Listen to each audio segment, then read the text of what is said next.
आदाब, सत श्री अकाल, नमस्कार। बेहद दुख के साथ मैं आज आपको ये घटना सुनाने जा रही हूँ।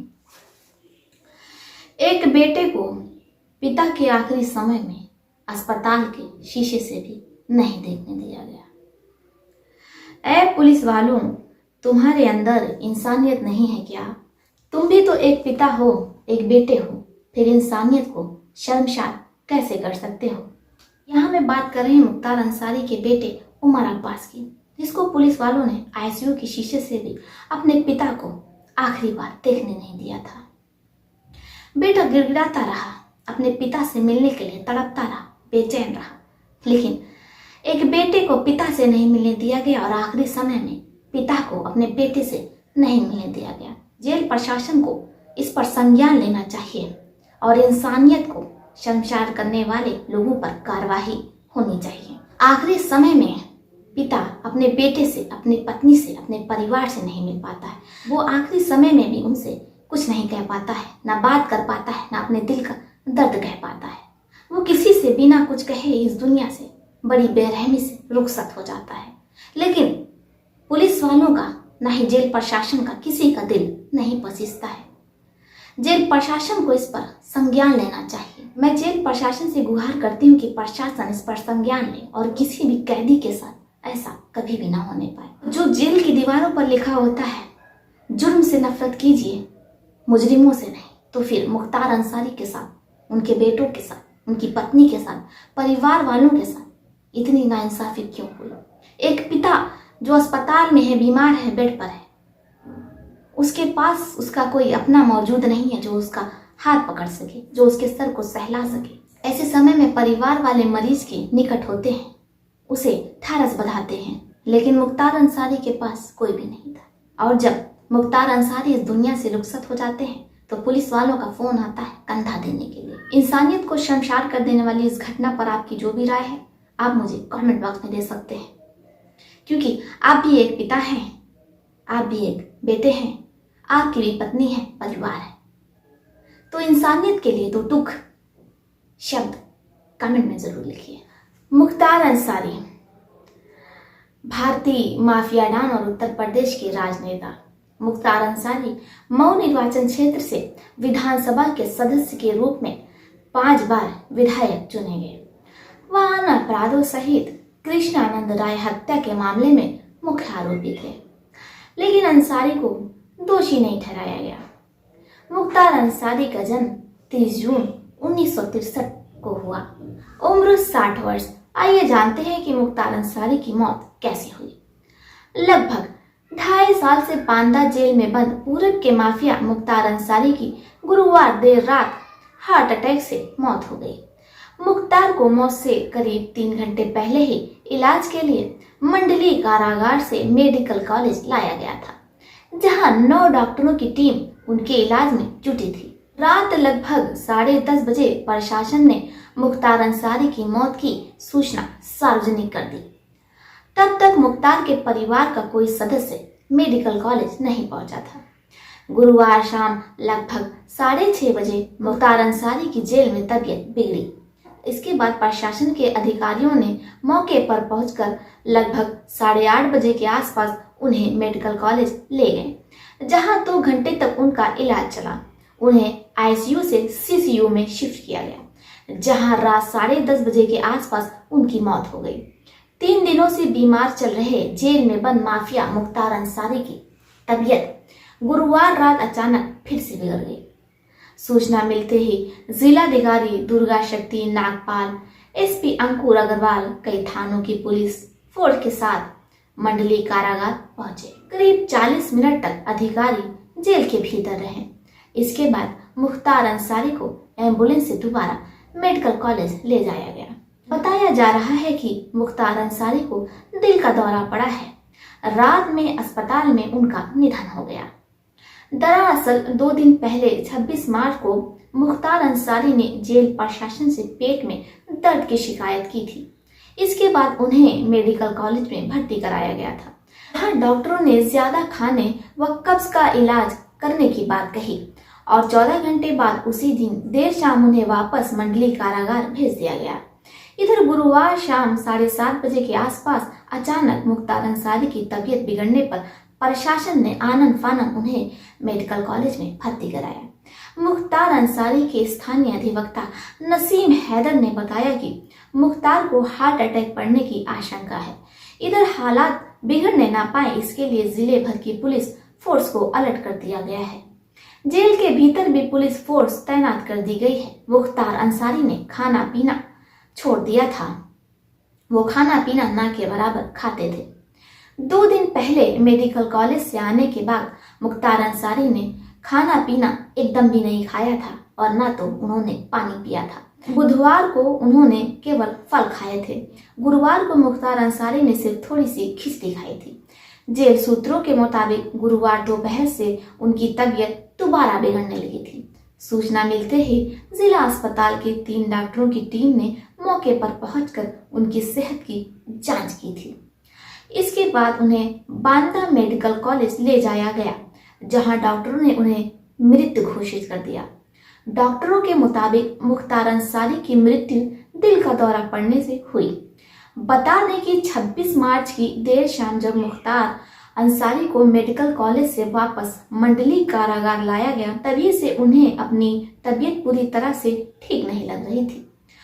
रात को दवा खाने के लिए हल्का सा खाना उन्होंने खाया। इसके बाद बुधवार को भी उन्होंने सिर्फ फलों का ही सेवन किया। गुरुवार रात को उन्होंने थोड़ी सी खिचड़ी खाई थी। इसके बाद पेट में ऐंठन की शिकायत शुरू हो गई। इस पर डॉक्टरों की टीम ने जांच शुरू की और कुछ ही देर बाद एडीएम राजेश कुमार भी उनका हाल जानने कारागार पहुंचे थे।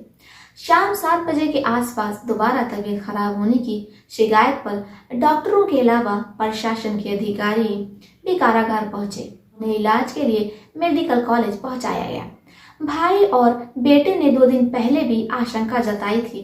2 दिन पहले जब मुख्तार अंसारी की हालत बिगड़ने पर उन्हें जेल से मेडिकल कॉलेज लाया गया था, तभी उन्हें भाई अफजाल और बेटे उमर अब्बास ने पिता की मौत की आशंका जताई थी। जेल प्रशासन पर उन्होंने गंभीर आरोप लगाए थे। भाई अफजाल ने तो यहाँ तक कहा था कि उनके भाई की हत्या का 7वीं बार प्रयास हो रहा है। इस बार भी 19 मार्च को उन्हें खाने में जहर दिया गया था। वहीं बेटे उमर ने प्रशासन पर आरोप लगाते हुए कहा कि उन्हें उनके पिता से मिलने भी नहीं दिया जा रहा है। मिलना तो दूर, अस्पताल के शीशे से भी उन्हें देखने नहीं दिया जा रहा है। लगता है पुलिस प्रशासन के अंदर भी इंसानियत नहीं रही है और वो इंसानियत को शर्मसार कर देने वाला समय समय पर कार्य करती रहती है। तभी तो एक बेटा जिसके पिता अस्पताल में भर्ती है और बेटा बार बार गुहार लगाता है, मुझे अपने पिता से मिलने दीजिए, उन्हें देखने दीजिए। लेकिन पुलिस है जिसका दिल नहीं पसीजता है, क्योंकि उसके अंदर तो इंसान ही नहीं बसता है। जब पुलिस नहीं मानती है तो बेटा कहता है मुझे आईसीयू के शीशे से ही अपने पिता को देख लेने दीजिए, लेकिन इस पर भी पुलिस राजी नहीं होती है। वो बेमुरव्वत होकर बेटे को साफ मना कर देती है। इधर मुख्तार अंसारी के सारे मामलों की सुनवाई उत्तर प्रदेश छोड़कर अन्य राज्य की अदालत में कराने के साथ उनके जेल को बदलने की मांग की गई थी। मुख्तार अंसारी के अधिवक्ता की ओर से हाई कोर्ट व सुप्रीम कोर्ट में दाखिल याचिका में कहा गया है कि उसे 2 बार बांदा जेल में दोपहर के खाने में जहर दिया गया था। शासन प्रशासन उनकी हत्या कराना चाहता है। पूर्व एमएलसी विजय सिंह को बचाने के लिए उनके खिलाफ गवाही देने से रोका जा रहा है। बांदा जेल में बंद माफिया मुख्तार अंसारी की 2 दिन पूर्व तबीयत खराब होने पर उन्हें अस्पताल में भर्ती कराया गया था। मुख्तार अंसारी के अधिवक्ता सौभाग्य मिश्रा का आरोप है कि उनके साथ जेल में संविधान से हटकर कार्रवाई की जा रही है। उनके बेटे उमर व अन्य परिजन को मिलने या बात करने तक नहीं दी जा रही है। 40 दिन पहले भी उन्हें भोजन में जहर दिया गया।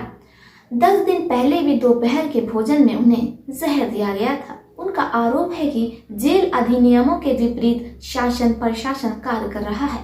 दरअसल एमपी एमएलए कोर्ट गाजीपुर में पूर्व विधायक विजय सिंह को बचाने के लिए उनकी गवाही रोकी जा रही है, इसलिए पेशी नहीं कराई जा रही है। हाई कोर्ट व सुप्रीम कोर्ट में याचिका दाखिल की गई। मुख्तार अंसारी की जिंदगी के अंतिम 9 दिन। 20 मार्च को माफिया मुख्तार अंसारी के वकील ने 19 मार्च को जेल के खाने में जहर देने का आरोप लगाया था। 24 मार्च को शासन के निर्देश पर लापरवाही के आरोप में जेल के 2 डिप्टी जेलर समेत 3 का निलंबन हुआ था। 25 मार्च की देर रात 3 बजे अचानक मुख्तार अंसारी के पेट में दर्द हो रहा था। 26 मार्च को तड़के 5:30 बजे एम्बुलेंस से उन्हें मेडिकल कॉलेज ले जाया गया। 26 मार्च की शाम 6:30 बजे मुख्तार अंसारी को मेडिकल कॉलेज से वापस मंडली कारागार भेज दिया गया। 27 मार्च को परिजनों ने एमपी एमएलए कोर्ट में प्रार्थना पत्र देकर हत्या की साजिश रचने का आरोप लगाया था।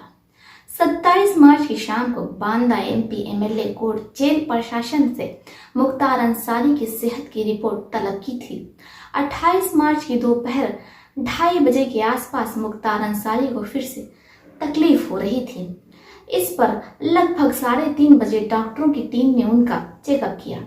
28 मार्च की शाम 5 बजे एडीएम राजेश कुमार ने जेल पहुंचकर मुख्तार अंसारी के बारे में अधिकारियों से जानकारी तलब की। 28 मार्च की देर शाम 7:30 बजे डीएम और एसपी भी अपनी पूरी टीम के साथ जेल पहुंच गए थे। रात 8:30 बजे एम्बुलेंस मंगाकर मुख्तार अंसारी को बेहोशी की हालत में मेडिकल कॉलेज के लिए रवाना किया गया था। 9 बजे मेडिकल कॉलेज में मुख्तार का आईसीयू में इलाज शुरू किया गया। 9:20 बजे उन्हें आईसीयू से सीसीयू में शिफ्ट किया गया। देर रात 10:30 बजे प्रशासन ने मुख्तार अंसारी की मौत की सूचना को सार्वजनिक कर दिया। रात 11 बजे कमिश्नर और डीआईजी भी मेडिकल कॉलेज पहुंच गए थे। 12:30 बजे मुख्तार अंसारी के शव को पोस्टमार्टम हाउस भेजा गया। बेटे अब्बास अंसारी को नहीं थी पिता के मौत की खबर। मुख्तार अंसारी की मृत्यु हो चुकी है। इस मामले की जानकारी इनके बेटे विधायक बेटे अब्बास अंसारी को नहीं हो सकी थी। रात को वो हाई सिक्योरिटी बैरक में बेफिक्र सो रहे थे। जेल प्रशासन भी इस घटनाक्रम से अनजान बना हुआ है। माफिया मुख्तार अंसारी का एक बेटा अब्बास इस वक्त कासगंज जेल में अपनी सजा काट रहा है, तो दूसरा और छोटा बेटा उमर अब्बास 2 दिन पहले ही मेडिकल कॉलेज में पिता को देखने गए थे। परिवार के करीबियों ने बताया कि जैसे उमर अब्बास को प्रशासन की ओर से उनके पिता की मृत्यु की सूचना दी गई, वह धड़ाम से अपनी कुर्सी से नीचे गिर गए।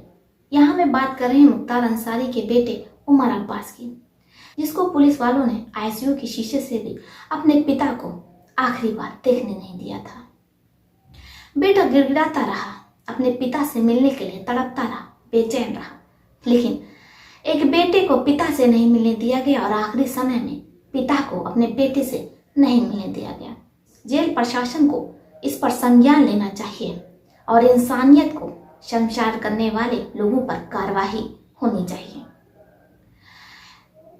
आखिरी समय में पिता अपने बेटे से, अपनी पत्नी से, अपने परिवार से नहीं मिल पाता है। वो आखिरी समय में भी उनसे कुछ नहीं कह पाता है, ना बात कर पाता है, ना अपने दिल का दर्द कह पाता है। वो किसी से बिना कुछ कहे इस दुनिया से बड़ी बेरहमी से रुखसत हो जाता है।